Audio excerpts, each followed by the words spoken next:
ধরুন আপনি আপনার এক বন্ধুর সাথে কোথাও ঘুরতে গেছেন, পথিমধ্যে সুযোগ বুঝে আপনার বন্ধু আপনার পার্স চুরি করে নিল। পার্স চুরি হয়ে যাওয়ায় আপনি খুবই আপসেট হয়ে পড়লেন।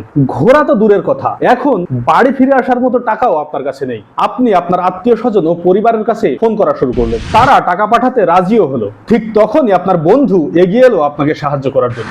সে বলল, আরে বাইরে থেকে টাকা নেওয়া লাগবে না, আমি তোকে টাকা ধার দিচ্ছি। আপনি তখন ভাবলেন, এই তো আসল বন্ধু, বিপদেই তো বন্ধুর পরিচয়। কিন্তু আপনাকে এই বিপদের মুখে ফেলেছেই আপনার এই বন্ধু নামের শত্রুটি। তিস্তা প্রকল্প নিয়ে ভারত ঠিক এই গেমটি খেলেছিল বাংলাদেশের সাথে।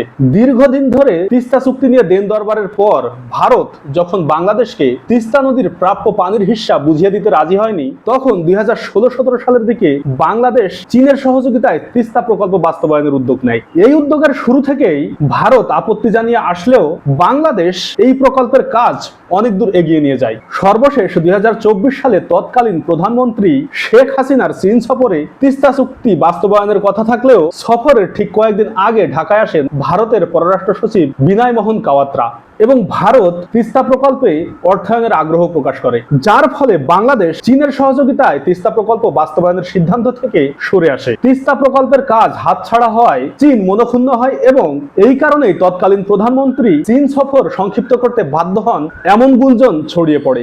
৯,১৫০ কোটি টাকার এত বড় একটি প্রকল্প বাস্তবায়ন করার মতো এত টাকা এবং দক্ষতা ভারতের আছে কিনা সে সময় অনেকেই এই প্রশ্ন তোলেন। আসলে ভারতের উদ্দেশ্য তিস্তা প্রকল্প বাস্তবায়ন করা ছিল না, ছিল তিস্তা প্রজেক্টটি ডিলে করা এবং বাংলাদেশের সাথে চীনের সম্পর্ক খারাপ করা।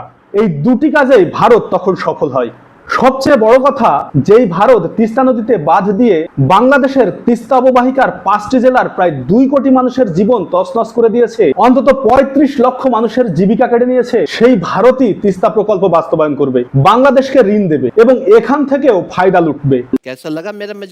যাই হোক, বর্তমান সরকার ক্ষমতায় আসার পরপরই চীনের সহযোগিতায় তিস্তা প্রকল্প বাস্তবায়ন করার চেষ্টা করছে এবং এ সংক্রান্ত দাপ্তরিক কাজও এগিয়ে নিয়েছে। দেশের সাধারণ নাগরিক হিসেবে আমরা আশা করি তিস্তা প্রকল্প বাস্তবায়ন করে সরকার তিস্তা নদী পাড়ের মানুষের দুঃখ দুর্দশা দূর করবে এবং যে পদ্ধতিতে কাজটি দ্রুত হবে সরকার সেই পথেই হাঁটবে। চীনের সহযোগিতা নিলে ভারতের সবচেয়ে বড় আপত্তি হলো এটা নাকি তাদের সিকিউরিটি কনসার্ন।